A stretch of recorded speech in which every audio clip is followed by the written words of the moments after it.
This week's episode of Still Untitled is made possible with support from Microsoft Surface, introducing the new Microsoft Surface Laptop 3. With its beautiful touchscreen, you'll experience stunning graphics with razor-sharp resolution, now available with a 13.5 or 15-inch screen. And with the latest processors, there's no project that the Surface Laptop can't handle. It's both light and powerful, so you can get more done on the go. Visit surface.com/laptop3 to learn more. That's surface.com/laptop3. Welcome to Still Untitled, the Adam Savage Project. I'm Will. I'm Adam. And I'm Norm. Oh, welcome back, lads. Thank you. Thank you. Good day, mate. No, that's no. Australian. Other one. Oh, Yeah. Sorry, Zoe Bell's going to come hunt me down now. Or take you on a safety journey through New Zealand Air. Did she do the? She does the. She's on the That's so good. safety video. Yeah. Oh, I love can't get that song out of my head from the New Zealand safety video. I miss good safety videos, songs. The New Zealand one, because you know the safety video really was pioneered by Virgin America. Virgin America the did exciting and funny. Yeah, safety well, they video. did one even before John M. Chu directed the They did the famous animated one. They did the animated Yeah, one with the bull with the and the nun. nun. It's very Red Bull style animation. If you know, like the Red Bull I never commercials. saw it. Oh, you Right? saw it. You definitely saw But it. that one broke ground for what was acceptable in terms of it being right. entertainment versus just pure safety. Well, there used to be this great bit where on Southwest Airlines they would say, to use your oxygen mask, first stop screaming. really? Oh What? yeah, no, No, they used to have unsubscribe. Really, they said it's important to put your mask on before your children, and if you have more than one child, choose your favorite. They would say all Wow. these. They used to be real cheeky. That yeah. sounds like a Super Fight Club thing. It used Calm to be as very Hindu funny, and then cows. somebody complained, and Southwest had to stop being funny in their safety videos because people didn't think that was fun. There was like a Wired or a Business Insider article about the process. It was like a multi-year process to get that Virgin America, the Yes. first video. But once done. Listen, I wrote to because the Lord of the Rings people did what do you call it? The New Zealand New Air Zealand safety video. Air safety video. I have written to the New Zealand Air people and told them it's my lifelong dream to be in or to produce a safety video for them or anyone else who's listening. Any airline. I feel You'll like do I any was of them. born- Not Ryanair. Not Ryanair. I feel like I was born to record a safety video for an airline, and I think everyone listening is nodding right now because you agree. You would be the best bad example ever.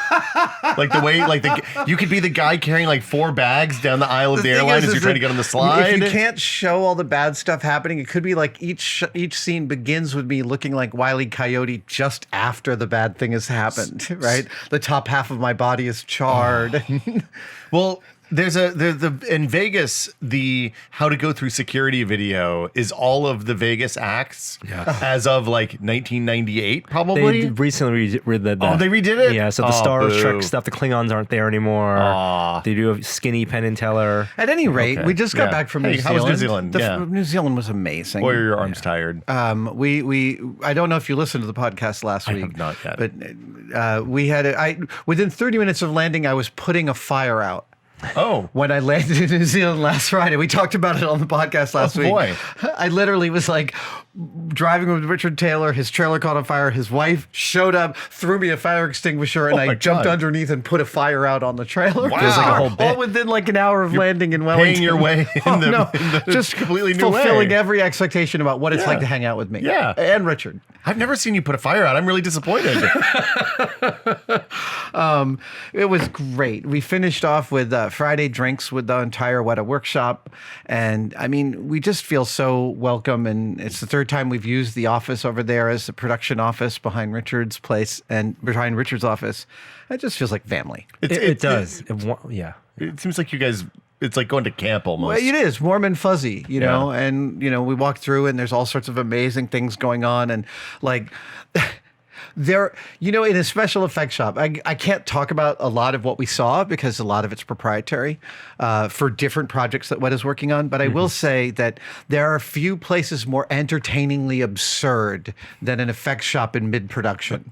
Because you will see just like lines of the most bizarre things you could imagine, whether it's babies or giant light bulbs, neither of which were at Weta, but, you know, that kind of thing. I remember one time Norm and I went into a shop and we just saw a line of heads in various states of exploding for a stop motion thing. Right. Right? Like it's like the same head in frame 1, frame 2, frame 3, frame 4. It's just But like, I think more so than any shop I've been in, and maybe it's not indicative of the shops in the past, because Weta is a very sprawling place. Yeah. You It's know, a rabbit warren It is. of different shops we and get multiple lost in it buildings. all the time. It's like multiple buildings connected. Like they bought this building, and then open a door here, and things are being constantly rearranged. So it feels more like a college campus than anything.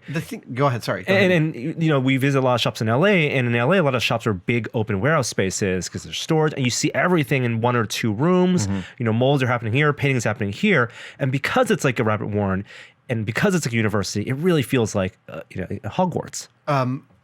It also feels like the old Industrial Light and Magic because ILM was the same thing. It was George bought all the buildings on either side of Kerner Boulevard for like half a kilometer, and every building was one of ours. You know, that was the building you went to go get yelled at in. That was the building in which you had to push $1 million model across the street to go film with it. Literally, you'd be pushing $1 million model into traffic. And so there are different departments. You know, to there's get it over to where there are it needed hundreds to of be. people who work there, and not Over 400 people working full time really? right now. Yep. Yeah, and people are in their own groups, and so everyone has their own little stories, and we're getting glimpses of each of them every time we're in a different room, a different part of the shop.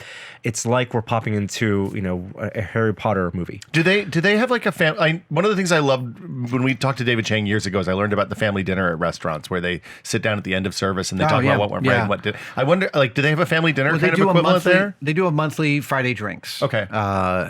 And at this Friday drinks, they make announcements about how the company's doing. They celebrated the 83rd baby born to a Weta staff member That's since awesome. its inception. That's so cool. 83 babies. Yeah. Wow. Yeah. We're at 3. But it's that I just love going there every single time. I leave glowing. I'm just so ecstatic, and everyone is so gracious. We're renewed with mana. Like Yeah. it is rejuvenating. It's inspiring. It's humbling for sure. Oh my God, it's humbling. to be there, and it's really great to hear that many of those people feel the same way. And after we leave. That's awesome. We love sharing all the stories about how difficult and fun everything is. I got to do we shot some pieces of, like, I got to work with Jules, their head painter, on a rapid fire. What was that? 25 minutes tops. It was almost an hour. Oh, was it almost an hour? It felt like about Time flies when you're you having had fun, Adam. and that was the thing. Like, we went with the plan because you've watched people out there have watched our video series. Every time we've been to Weta, it's different. The first time we went, 2016, is very specifically we're covering these film projects they were working on. It was Ghost in the Shell. We had you embedded with Peter Line to make a sword. We did essentially a 2-day, 1-day build there. And then the last time we went in 2018, it was a full week for a project that we initiated, which was the short film. So Farewell to Arms. Very different parameters, right? This time it was under the umbrella of a project they're working on, but we said specifically we want Adam to get his hands dirty. We want you getting involved. And they love it when you are working with them and not just interviewing them. And it's very... you got involved. I did get involved. It's very so entertaining because each time they give me a person who hasn't worked with me, of course, they plot out themselves that I might be an idiot because they haven't seen me actually work. So they plan to get the thing done in case I turn out to be useless. And then each time spoiler alert, I turn out to be useful. And that's very entertaining. It's very nice. It's a good feeling too, right? We all like being handy. It turns out being useful is good. Hey, I watched a movie on the way back. What'd you watch? I watched Ready or Not. Oh, this is a movie we talked about a little bit a few weeks We did. ago. Samara Weaving and Playing Margot Robbie. they are cut from the same yes. like mold. They're Jamie Priestley and Jamie Presley. Jamie Presley, Margot. Yeah. What was her name? Samara Weaving. She's Hugo Weaving's niece. Ah, she's terrific in the is. film. She has to carry a lot of. She has to carry the movie, and she does. And it's a movie about a woman marrying into a rich family that has a very spoilers. I think this is a movie totally worth spoiling. The trailer spoils the whole thing. Right. You know what's happening with the trailer. The rich family have a deal with the devil, and they have to conduct a ritual every time someone new is introduced into the family, and shit goes really weird and south. Yeah, your becomes typical hunted. billionaire deal. It's a game. It's a lethal game of hide and seek that turns into much darker, even Yes. darker. And great cosplay too, in the bloody wedding dress with the bandolier, With the bandolier shotgun. and the big Yeah. elephant killing shotgun. Yes. Yeah. The movie is entertaining. Many scenes overstay their welcome, I felt. So when I saw the trailer for this, I assumed it was going to be kind of your Saw hostile torture porny thing. Oh yeah, and it's not at all that. No, it's a comedy. It's a horror. It's a dark comedy. Yeah, more akin to like Very Bad Things. There's a very, very much a Very Bad Things. I think it's less dark than Very Bad Things. It's more cartoony. And she was also in a very similar movie called The Babysitter, where she plays she's one of the murderers, but also very tongue-in-cheek horror comedy. So I'll say that while I found the film entertaining, it has a late third act turn in which somebody who's been unassailably good up till that moment turns immediately bad on a dime. And you didn't like that? They didn't earn it. Just full stop. The script didn't earn that moment, and it washed me out of the film. I know it's been a while since I saw the movie. Here comes the spoiler. Her fiance turns on her. She's in here, he says, when he realizes he's about to lose her because he didn't tell her that his family has to deal with the devil, and he knows now that will make her go away. Yeah. And when she does, he will die. Yeah. And he was not set up in any way to be selfish or venal. I felt like it was foreshadowed in the early parts of the film, but not like the thing is, I wasn't paying attention to the fiance at all because I thought he was one of the least interesting characters in the movie. Bingo. Adrian Brody, his character, Adam Brody, not Adrian Brody, from the OC, yeah, the OC guy. Okay. I've never watched it. You're the wrong age. The bigger guy? No, the brother-in-law, the bearded brother. No, the other one. The younger, the attractive, dark-haired, dark curly hair. Yeah. Does he have a beard? Yeah. I couldn't remember. He does. Okay, He's married to the Olivia Munn stand-in. It was like every actor. It was a lot of character actors there in was this a movie. lot of character actors who looked like, get me an Olivia Munn type, is what it felt like somebody was saying. I thought his performance was really good. I did too. I thought he was very he was the one I was watching him and Samara Weaving pretty much exclusive. Like that's what I cared about. The patriarch and matriarch were spectacular. You didn't think so? No, I loved Andie MacDowell. Andie MacDowell was fantastic. Yeah, always good. Andie MacDowell, yeah. As the mom. Yeah. The mom. Anyway, I enjoyed the movie. I found it light, and it didn't earn its turn. Yeah. It didn't earn that third act turn, which upset me. And if you like horror comedy, what we just spoiled does not ruin the enjoyment of the horror comedy elements of that movie. No, because you turn up to see how bad things are going to get. Exactly. And also, it's surpassingly gory. This movie's a hard R. Yeah. It's fun gory. Like it's schlocky. No. It's not like. But if you want fun gory, watch Free Fire. That's the movie to watch. We've talked. We talked about it. Cillian Murphy, Charlton Copley, Brie Larson, and Armie Hammer in a one-room shoot 'em up. Oh, that sounds great. Between the IRA and the mafia in the 1970s. That sounds Ben perfect. Wheatley directed it. Yeah. Who's that? Ben Wheatley. Ben Wheatley Was the guy who Wait, isn't directed he an actor? No. Okay. But sounds like a name of the actor. It's beautifully directed. It's really, really fun, and it's Anyway, Knives Out was not on the Knives flight, Out, which I still haven't seen because I'm an idiot, was not on the flight. We maintain it's a good pairing if you have an opportunity to watch Knives Out, Ready or Not. Actually, one is not. Knives Out is a much better film across the board. It is not a gory movie at all. So, but it is the same kind of threads. There is a themes and big houses crazy rich people, big houses, bad things happen. It's always fun to come up with good pairings of movies that don't always feel like they would one of my favorite games fit together. New Zealand Air, great. New Zealand Air is the best entertainment system. It's free Wi-Fi. And for an international. I don't know if you found this, but on the way back, the Wi-Fi was fast. Well. So you slept for a lot of the flight, right? I slept for 7 hours. So on the way there, free Wi-Fi worked the whole time. Great. Yeah, but slow as molasses. Felt like 14.4 dial-up. We were on the same flight back, Adam. Yeah. And the Wi-Fi was off for the first 2 hours. Okay. And they have a system where they can not only do a PA announcement for everyone, but they can also do pop-ups. And so there was a pop-up that came on that says, sorry, the Wi-Fi is down. And I was like, oh my God, I prepared for this flight with the assumption that Wi-Fi is going to be up. I need my Wikipedia while I'm watching these movies. I need to go on my deep dives. How am I going to pass 11 hours of time? Yeah. But turns out the pop-ups are, whoever is running them can type into a keyboard.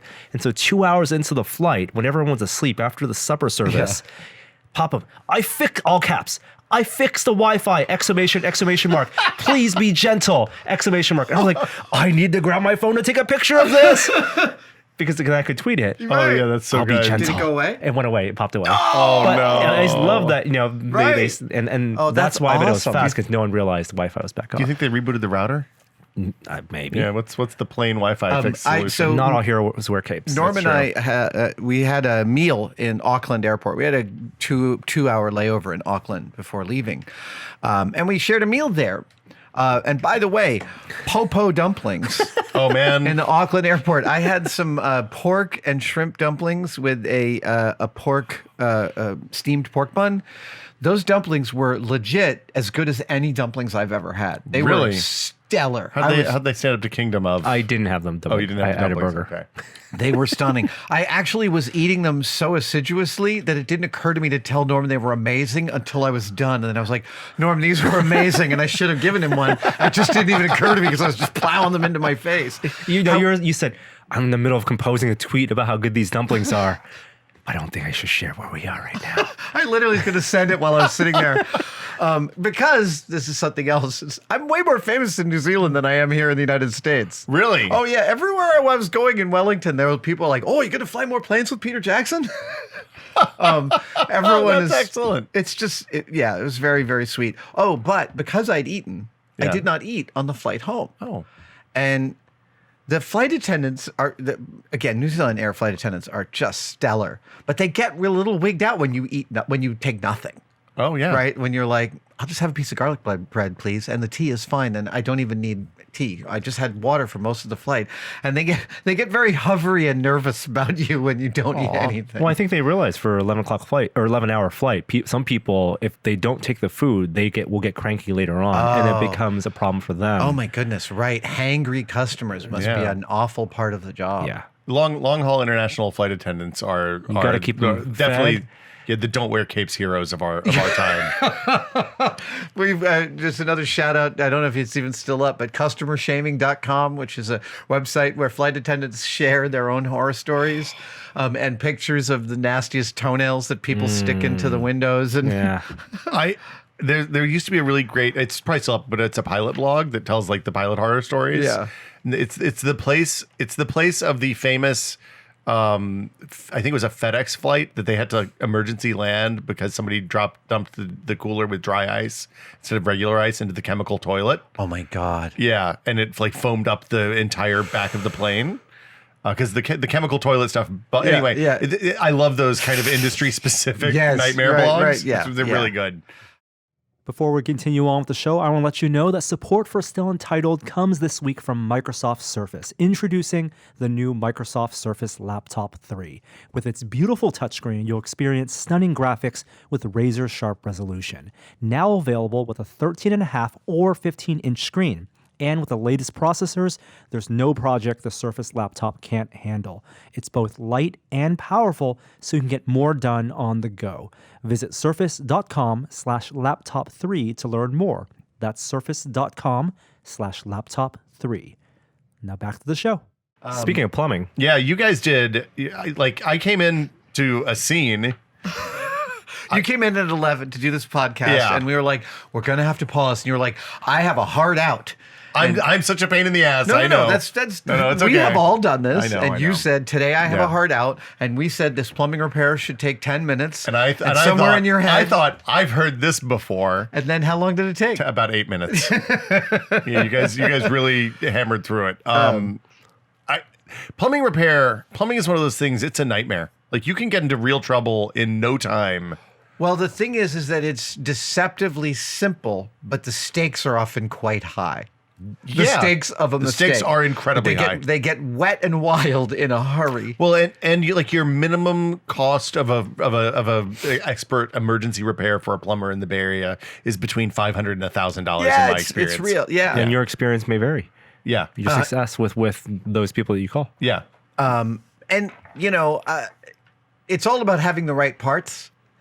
Yes. And lining them up. So, but there's always something you don't expect. Like, you'll turn off the water and you think it's only going to be for 10 minutes, but as you're trying to undo the spigot that you're about to replace on the system, the nipple holding it on cracks. And all of a sudden you have to pull out the welder and weld a thing to that and then spray some Kroil on there and let it soak for an hour. And then you can hit it with a mallet and slowly you start to, I've been there with all of that stuff. And that's what you pay an expert for. They can see those mistakes before you cause them. And they also go to the hardware store once, whereas every home plumber goes to the hardware store like 7 times for any repair, no matter how small. Well, so my all-time worst, I've made a bad mistake plumbing error, was the night before Thanksgiving. We had, I think, 20 people coming that year. So we had a table set up in the backyard for a bazillion people. And an unnamed person in our family ran a bunch of potato peels down the garbage disposal. Mm-hmm. And the potato... Is that bad? Don't put potato peels down the garbage disposal. Oh, okay. Sweet potatoes are fibrous, and they get. And I know limes. Limes are an absolute nightmare. Look, here's the secret tip. Why Here's my number one other type of citrus. I don't know. Lime peels are bad, crazy fibrous. Wow. So the number one tip that I have about plumbing is don't ever use an effing garbage disposal because they're bad for the environment. They're bad for the septic system. Okay, and they clog up your pipe. So they use potato peels. I had finished all of my pre-night cooking. I'm in the shower, and I'm sitting there. I'm like, wow, that's weird. There's potato peels coming out of the emergency overspill drain of the tub. Oh.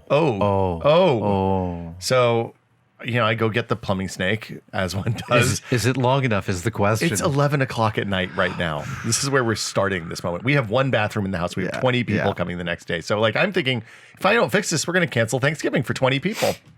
So, or we'll have to move someplace else. Yeah. So I get the snake. I snake, nothing, no love. Yeah. So I'm like, okay, maybe I can get it from the garbage disposal side. I take the flange off the garbage disposal and I hear a crack. And the flange that holds the outflow pipe on the garbage disposal just snapped off. Yeah. And it's the thing that makes it seal. So I get the pipe in, I get the snake. No love. I pour the Drano at this point. I'm desperate, right? Whatever I can do. I go back in, I start snaking further, and I'm like literally I'm at holding the end of the snake with a vice grip to turn it because I've run out of line and I feel it bite. And I'm like, oh, thank God. So I finally pull it out, but then I have to fix the leaky garbage disposal in the only kitchen sink we have, the only way we can do dishes. Yeah. It was a disaster. The upshot is at that point you have to buy a new garbage disposal. But it's 4 o'clock in the morning at this point on Thanksgiving Day. Home Depot. Really? They're open 24? Some Home Depots are open 24/7.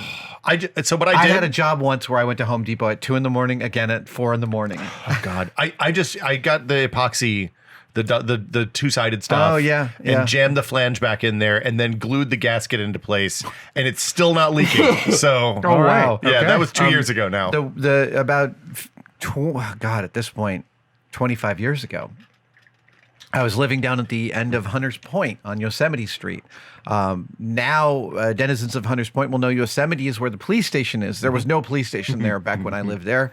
There was no, I think there's even a big box store down there. No, but I was in this mattress factory. And like you lived in the mattress factory? I lived in a loft in a big open space, 2,200 square feet. And it wasn't meant for living, so there was just a water pipe sticking out of the floor. So I attached that water pipe and I brazed it to a water heater, and I lived out my fantasy of living inside the movie Diva, which I don't know if you've ever seen, and I had a bathtub in the middle of my living room. That sounds awesome. And it was fabulous. Yeah. And then after we'd been there about a year, the heating element blew out. And I actually knew enough to test its continuity, see that it had blown out. I turned off the water. I removed the heating element, spec'd the one that I needed to get, and planned to get it the next morning. And what I didn't know was that while I thought I'd shut the water off, I hadn't. Oh, you turned it on? I'd turned it off mostly, but it slowly filled the water heater and then leaked out the hole where the heater wasn't because I had pulled it out. And I woke up to 2 inches of water in my entire loft. But it's okay because I live above a clothing warehouse. Cut Loose Clothing over here on Valencia. They used to have their storage warehouse underneath my loft space. Well, at least it absorbed all the water. Oh my God. I mean, it was like, so I am using one of those, slop mop buckets. And I think we went through 40 to pick up all the 2,000 water. square feet. 2 inches of water. That is an unbelievable amount of water. And running into I'm shoving rags to keep it from running down the hole into the clothing factory. And they're banging on the door, and we're like, "We're sorry." Oh, that's a bad day. I still have a picture of me and my ex-brother-in-law standing with rags on our heads and shirtless in this terrible aftermath. God, what a nightmare! But this is home plumbing. We all have those stories. Once upon a time we had a Thanksgiving. All of our stuff happens at Thanksgiving. We had a Thanksgiving where we were the upstairs unit in a 2-bedroom loft, and the downstairs neighbors had gone to their families for Thanksgiving, but they had left something in the sink or something. Shit runs downhill. Yeah, it does. and our dishwater from Thanksgiving aftermath was coming up their sink. And it was a disaster. It was in fairness, that was way worse for them than it was for us. We didn't get along super well with the downstairs neighbors after that. I don't understand why, really. Hilarious. Yeah, plumbing's great. What else is going on? Well, you're doing more travel. I mean, this is going to be a crazy month of It is going to be travel. a crazy month. You're going to C2E2 this weekend in this Chicago. weekend. Mm-hmm. Yes. Where Thing 2 lives. Yeah. And then I will be sliding back through Denver, where Thing 1 lives, because my boys turned 21 recently. Wow. Yeah. Very exciting. Wow, they were I know. 13, I think, when we first met them. Yeah, math checks out. Yeah, that's amazing. 2014? 2012. Yeah, 2012. Oh, in 2012, yeah, they were 13 years old. You're right. Yeah. Wow.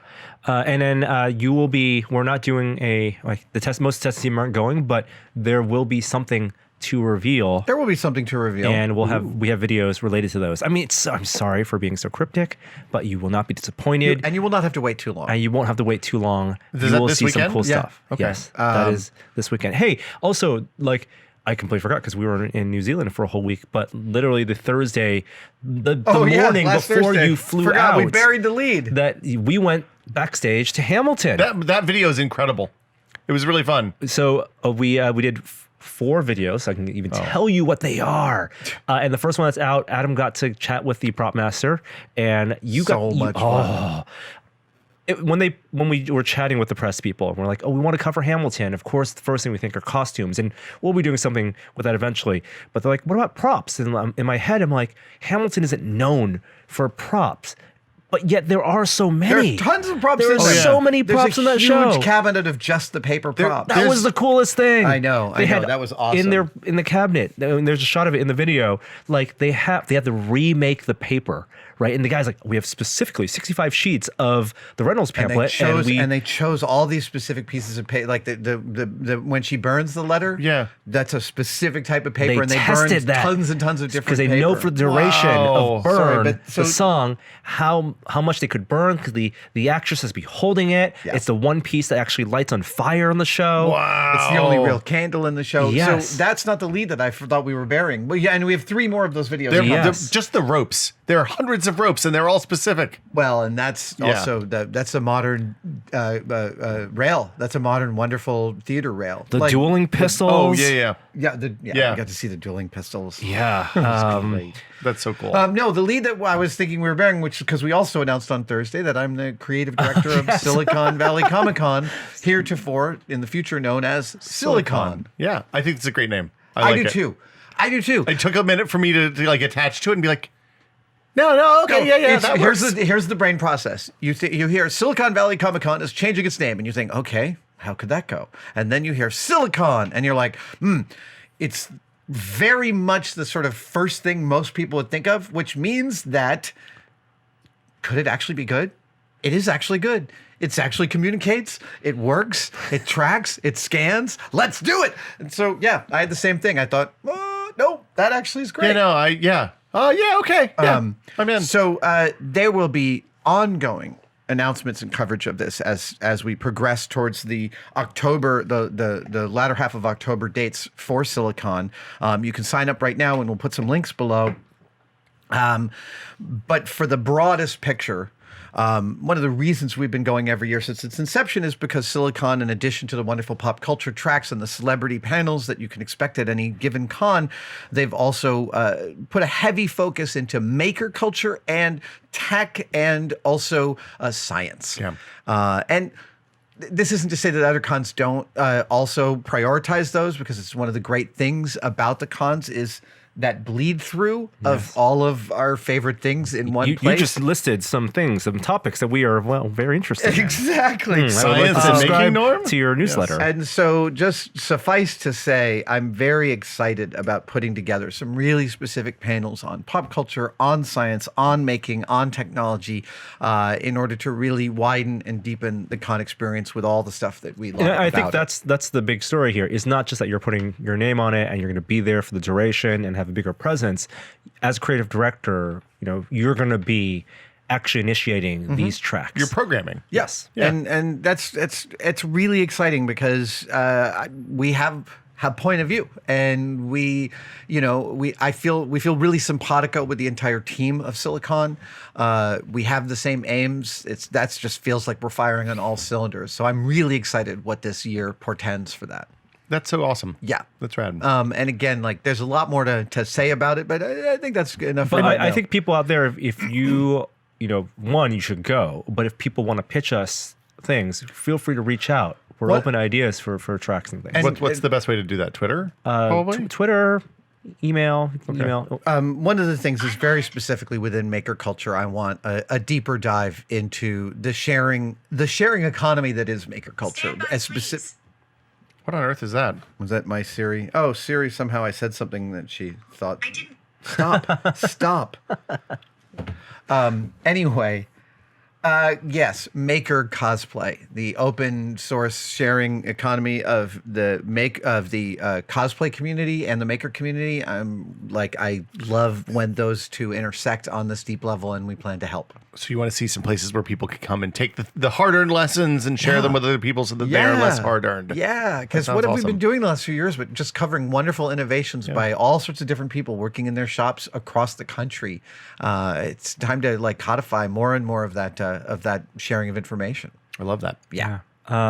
Before we wrap, I want to give one more shout out. We were there in Wellington for a full week, and we only got basically one day, the last day before we left, to do a little bit of walking around. And, we stayed at a hotel that's very close to the Te Papa Museum, and the Te Papa Museum is highly recommended as always. They have the Scale of Our War Gallipoli exhibit, which is, I believe, running at least through 2023. This is putting together these 6 large-scale 2.4x humans, these diorama pieces about the soldiers and the people who participated in Gallipoli. But they also have this exhibit running through March 8th that's about Alice in Wonderland. It was created by the Australian Centre for Moving Image, basically the Aussie version of the New York Museum of Moving Image, which any institution that celebrates, cinema and television and computer games. And this is about Alice in Wonderland. It's called Wonderland. It's there through March 8th.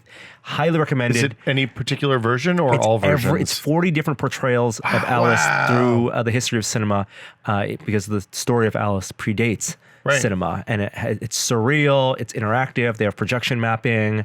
And it's at the Te Papa till March 8th. How That's amazing. Awesome. I hope it travels.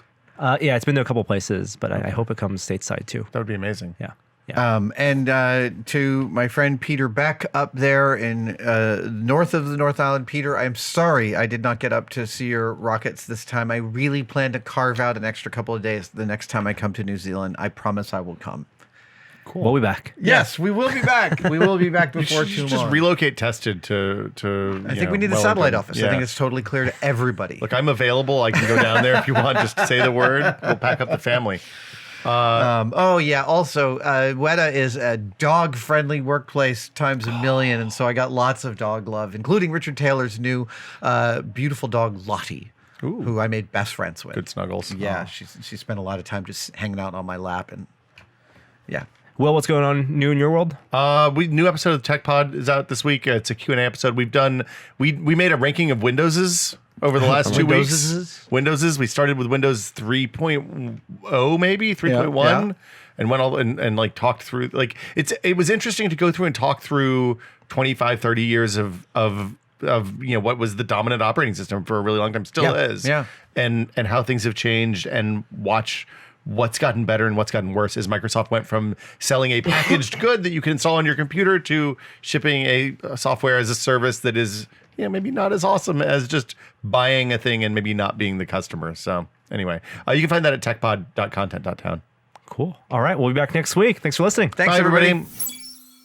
Hey, everybody. Norm here. Thanks for listening to the podcast. And before I let you go, I need your help. Tested and Still Untitled needs your help. In order to keep this show going, we need the help of great advertisers. And we want to make sure those advertisers are the ones you actually want to hear about. So please go to podsurvey.com/untitled and take a quick anonymous survey that will help us get to know you better. That way, we can make sure that we're bringing on advertisers who are relevant to you. And once you've completed this quick survey, you can enter for a chance to win a $100 Amazon gift card. Terms and conditions apply. Once again, that's podsurvey.com/untitled. Thank you so much for listening to the show. Thank you for your continued support. Really appreciate you filling out this survey, and we'll see you next time.